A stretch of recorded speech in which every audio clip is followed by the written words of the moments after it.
Nosso vídeo do dia vem de Cidade do México, onde manifestantes saquearam empresas e hostilizaram turistas. Os manifestantes dizem que os recém-chegados aumentaram os aluguéis além do alcance dos moradores locais. Já ouvimos falar dos problemas de imigração dos Estados Unidos da América com o México, com milhões atravessando a fronteira em busca de uma vida melhor. E se eu te dissesse que o mesmo também está acontecendo silenciosamente ao contrário? Entre 2019 e 2022, o número de cidadãos dos Estados Unidos da América vivendo no México aumentou 70% e não mostra sinais de desaceleração.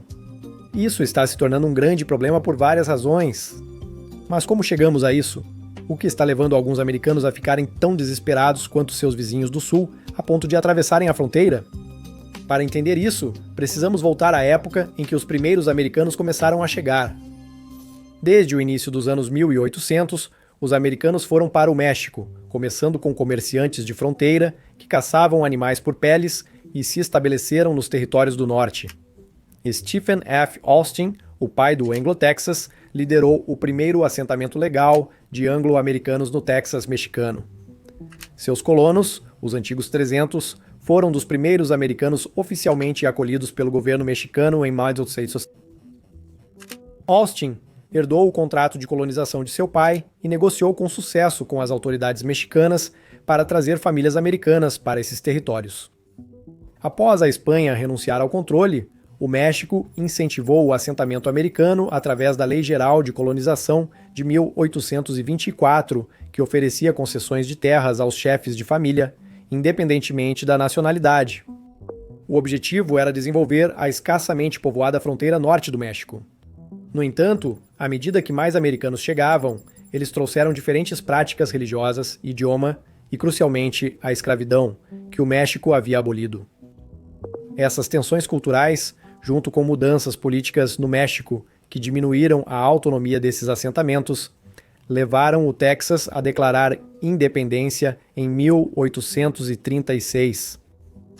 Até o final da Guerra Civil, estima-se que 5 a 10 mil afro-americanos escravizados cruzaram a fronteira em busca de liberdade no México, que havia abolido a escravidão em 1829. Marinheiros de Nova Orleans e Galveston, Texas, costumavam desertar ao chegar em portos mexicanos. Após o fim da Guerra Civil, em 1865, vimos outra onda de migração americana, mas com motivações muito diferentes. Milhares de ex-confederados, insatisfeitos com a derrota, fundaram colônias como a Nova Virgínia, buscando reproduzir o estilo de vida sulista em um novo país. Durante o final do século XIX, o México foi governado pelo presidente Porfírio Díaz por mais de 30 anos, no que ficou conhecido como o período Porfiriato. Díaz recrutou empresários americanos para modernizar a economia do México através de ferrovias, mineração e indústria. Esses imigrantes frequentemente se integraram mais à sociedade mexicana do que vemos atualmente. Eles precisaram aprender espanhol para gerir seus negócios. Diferente dos expatriados modernos, que podem operar totalmente em inglês, esses empresários precisavam se comunicar com funcionários, fornecedores e autoridades mexicanas para obter sucesso. O século XX trouxe ondas de veteranos americanos após a Segunda Guerra Mundial, buscando estender suas pensões militares em paraísos, governo dos Estados Unidos. Cidades e vilas de praia acessíveis onde seus benefícios poderiam proporcionar um estilo de vida confortável impossível de se ter em casa. A alta taxa de câmbio convertia os modestos cheques do governo dos Estados Unidos da América em rendas de classe média alta no México. Durante a Guerra Fria, diversos artistas, cineastas e esquerdistas, fugindo da perseguição do macartismo, foram atraídos para o vibrante renascimento cultural do México. Os expatriados criativos costumavam fazer contribuições significativas e se esforçar para se integrar. Na maior parte da história, os americanos se concentraram em regiões específicas de acordo com o clima, paisagem e preferências de estilo de vida. Cidades praianas como Cancún atraíam os amantes do sol. Cidades coloniais como San Miguel de Allende viraram refúgios para artistas após a abertura do Instituto Allende em 1950. O Lago Chapala, em Jalisco, tem uma comunidade tão grande de aposentados que agora dizem ter a maior população de expatriados fora dos Estados Unidos da América. Curiosamente, A Cidade do México foi amplamente evitada por colonos americanos até recentemente. A capital era vista como muito lotada, muito poluída, muito caótica e potencialmente perigosa.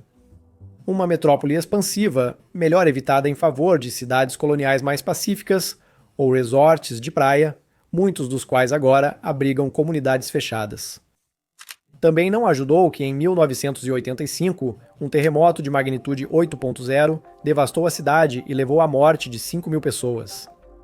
O centro da cidade, incluindo os bairros populares de Roma Norte e Condesa, foram especialmente atingidos por estarem situados sobre os remanescentes do lago Texcoco, drenado quando os espanhóis destruíram Tenochtitlan, a capital azteca, para construir a Cidade do México.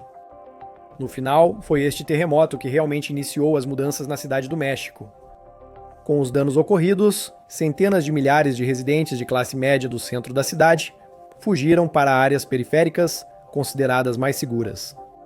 Áreas como Roma Norte e Condesa se tornaram baratas, atraindo artistas e transformando-as em um centro criativo e intelectual. Eles abriram cafés, livrarias e galerias, eventualmente transformando esta área da Cidade do México em um centro moderno e boêmio. À medida que esses bairros foram revitalizados, eventualmente, mesmo que sem intenção, começou o processo de gentrificação. Em 2016, o New York Times elegeu a Cidade do México como o melhor destino turístico mundial, e revistas questionavam se ela seria a nova Berlim. Aqui que a onda de expatriados americanos explodiu. Artistas internacionais, chefes e designers chegaram, adquirindo espaços de estúdio baratos e integrando-se à imaginativa vida noturna da cidade. Porém, o que presenciamos agora difere em quase todos os aspectos. A escala, velocidade e concentração da migração americana para o México hoje não tem precedentes, transformando as cidades mexicanas de formas inéditas, principalmente em áreas urbanas antes intocadas pela influência americana. Se olharmos para as estatísticas, como mencionei anteriormente, entre 2019 e 2022, o número de americanos que solicitaram ou renovaram vistos de residência no México aumentou cerca de 70%, saltando de cerca de 17.800 para mais de 30.000. E isso considerando apenas aqueles que utilizam os canais oficiais. Apesar da dificuldade em contabilizar os diversos tipos de residentes, o Departamento de Estado relata que 1.600.000 americanos vivem no México, a maior população de cidadãos dos Estados Unidos, da América, fora dos Estados Unidos. Para comparação, cerca de 1 milhão de americanos vivem no Canadá e apenas cerca de 300.000 no Reino Unido. Muito disso pode ser atribuído à pandemia, que acelerou o processo de gentrificação. Diferente da maioria dos países europeus e asiáticos, que fecharam suas fronteiras em 2020, o México manteve-as abertas, sem exigir requisitos. Isso o tornou um dos poucos destinos urbanos globais onde os americanos podiam viajar livremente a um curto voo de distância. Ao mesmo tempo, o trabalho remoto de repente se tornou normalizado. Milhões de americanos perceberam que poderiam manter seus salários dos Estados Unidos da América enquanto viviam em qualquer lugar com internet confiável. A matemática era simples: por que pagar $4.000 por um apartamento apertado em São Francisco quando se poderia viver em um lugar espaçoso na Cidade do México por $1.000? O fuso horário não é tão diferente a ponto de dificultar o trabalho no horário dos Estados Unidos da América. Os nômades logo descobriram como explorar o sistema migrando de várias formas.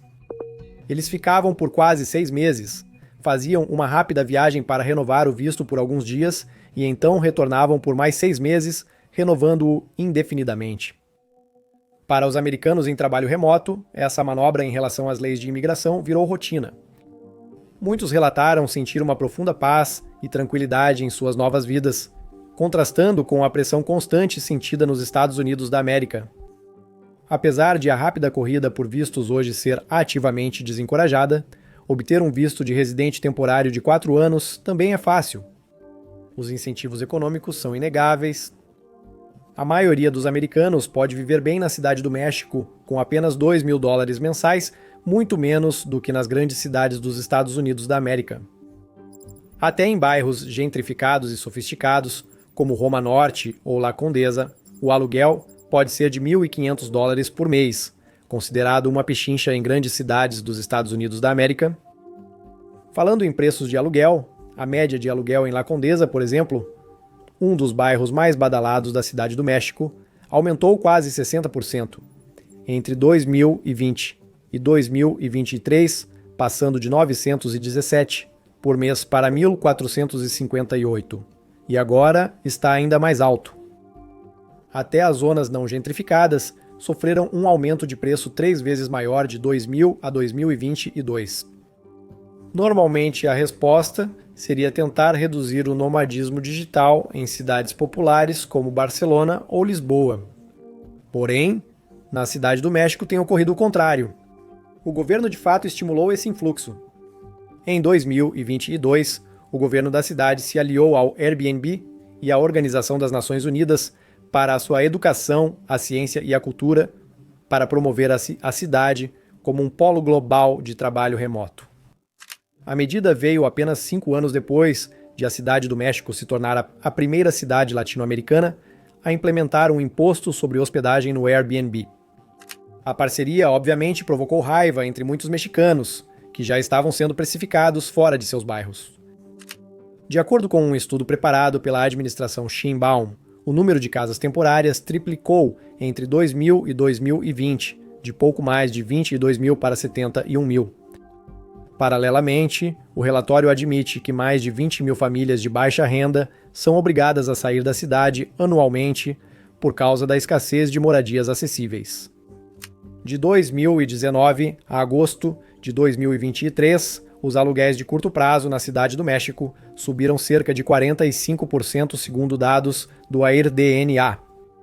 Agora, neste ponto, eu gostaria de realmente olhar para esses bairros em si. Polanco, Juarez e, claro, Roma Norte e La Condesa. Ao caminhar pelos bairros modernos e gentrificados atualmente, a mudança impressiona. Você ouvirá quase tanto inglês quanto espanhol nas ruas. Mansões dos séculos XIX e XX estão sendo reaproveitadas como restaurantes e boutiques. Ruas antes com founders tradicionais e mercados locais agora estão repletas de estúdios de yoga e cafeterias de terceira onda, com menus em inglês. Essas áreas desejáveis são caminháveis, arborizadas e têm espaços similares a parques. É como se pedaços do Brooklyn ou de São Francisco tivessem sido jogados na Cidade do México. Em algumas áreas, o impacto nas comunidades vai além do aumento dos preços e das mudanças culturais. No bairro Choco, um dos bairros mais antigos da Cidade do México, com cerca de 1.700 anos, os moradores perderam acesso à água, espaços públicos e até mesmo à luz do sol, devido aos arranha-céus de luxo que se sobrepõem às estruturas históricas. Com as drásticas mudanças recentes, é seguro afirmar que muitos mexicanos não estão, de forma alguma, contendo suas opiniões a respeito. Mas o grafite está por toda parte. Algumas mensagens são tão absurdas que nem posso mostrá-las na tela. Mas a mensagem é clara: as pessoas estão com raiva. Eles lamentam a perda da comunidade e da acessibilidade. De fato, esse sentimento é compartilhado nacionalmente. Comunidades se organizam contra o que muitos veem como uma crise habitacional. Em Oaxaca, um centro cultural que teve um aumento de 77% no turismo, desde 2020 centenas protestaram nas ruas com cartazes afirmando que Oaxaca não é uma mercadoria. O centro histórico de San Miguel de Allende se assemelha mais a um parque temático mexicano voltado para turistas do que a uma comunidade genuína. Está se tornando inviável viver como mexicano na Cidade do México. Na verdade, um estudo de 2022 pela CIA Landlord Insurance não essa CIA. Descobriu-se que, embora a Cidade do México seja acessível para estrangeiros, ela é a 4ª cidade menos habitável do mundo com base nos aluguéis e salários locais, atrás de Lisboa, popular entre nômades digitais em 3º lugar. A reação do México a essa situação mostra um país dividido sobre como tratar os expatriados. Muitos participam ativamente dessa transformação. Proprietários de imóveis, desenvolvedores e empresários costumam receber bem os dólares americanos. De acordo com o El Financiero, em 2022, mais de 40% das vendas de casas na Cidade do México foram para compradores estrangeiros. A raiva deve ser direcionada principalmente a essas pessoas. Isso destaca a crucial realidade. A enorme disparidade econômica entre dólares e pesos sobrecarrega os sistemas econômicos locais. Quando americanos podem pagar 3 vezes mais que os locais, o mercado se distorce. Sendo o 6º país mais visitado do mundo, estima-se que quase 9% do produto interno bruto do México venha do turismo, semelhante ao do Japão e da França, o que é uma quantidade significativa. Críticos afirmam que a cidade do México está se tornando menos mexicana, o que pode ser verdade, mas também está se tornando mais cosmopolita, havendo uma compensação nisso. Donos de empresas mexicanas em áreas gentrificadas se sentem presos em uma posição impossível que retrata bem a situação. Eles precisam se adaptar a clientes mais ricos ou fechar a loja. Por outro lado, alguns mexicanos abraçam a gentrificação e as oportunidades econômicas que ela traz, desde benefícios para empresas locais até maior segurança em certos bairros. Alguns diriam que o problema da gentrificação é exagerado. O número de autorizações de residência temporária ou permanente para americanos na Cidade do México cresceu 40% de 2022 a 2023, comparado com os 2 anos antes da pandemia, totalizando cerca de 5.400 pessoas. Pelo menos oficialmente, como mencionei antes. Esse número, ou até um pouco mais, não é tão grande assim. É importante lembrar que a Cidade do México é imensa. É a cidade mais populosa da América do Norte, com mais de 21 milhões de habitantes. Em área, é 15% maior que Los Angeles, conhecida por ser uma metrópole expansiva. Com isso, talvez 95% da Cidade do México ainda seja a mesma de anos atrás. São apenas alguns lugares que se gentrificaram inegavelmente. A realidade, no entanto, com ou sem expatriados, a moradia no México em geral se tornou incrivelmente mais cara. De 2005 a 2021, os preços em todo o México aumentaram 247%.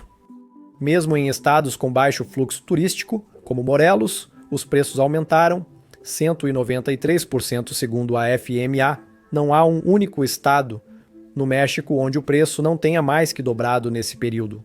Na Cidade do México, seguindo a tendência da maioria das grandes cidades, não tem construído moradias suficientes.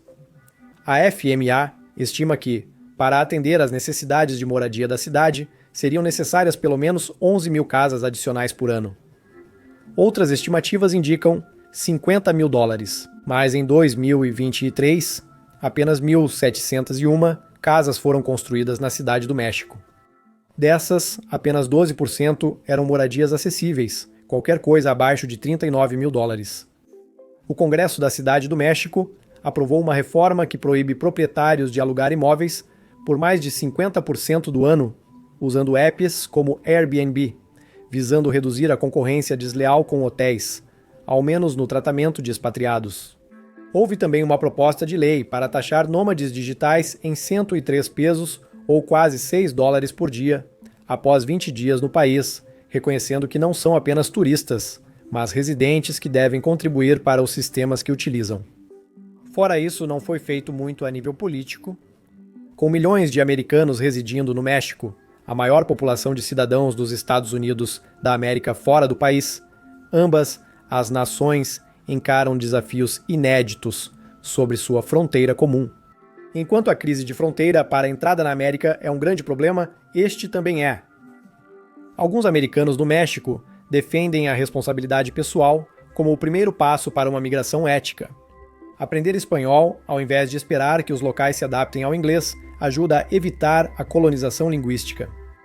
Apoiar negócios de bairro, em vez de cadeias, preserva o caráter local. Construir conexões genuínas com vizinhos mexicanos transforma estrangeiros de intrusos disruptivos em participantes da comunidade. Por outro lado, política é equilibrar benefícios econômicos com a preservação da comunidade. A ironia central desta situação permanece chave para o debate. Políticos americanos fazem campanha para restringir a migração mexicana para o norte, enquanto americanos fluem livremente para o sul com mínimas restrições e mais poder econômico. A migração ética é uma questão não só para os americanos do México, mas para todos que vivem em um mundo cada vez mais conectado. Obrigado por assistir. Inscreva-se para mais conteúdos assim. Vejo você na próxima.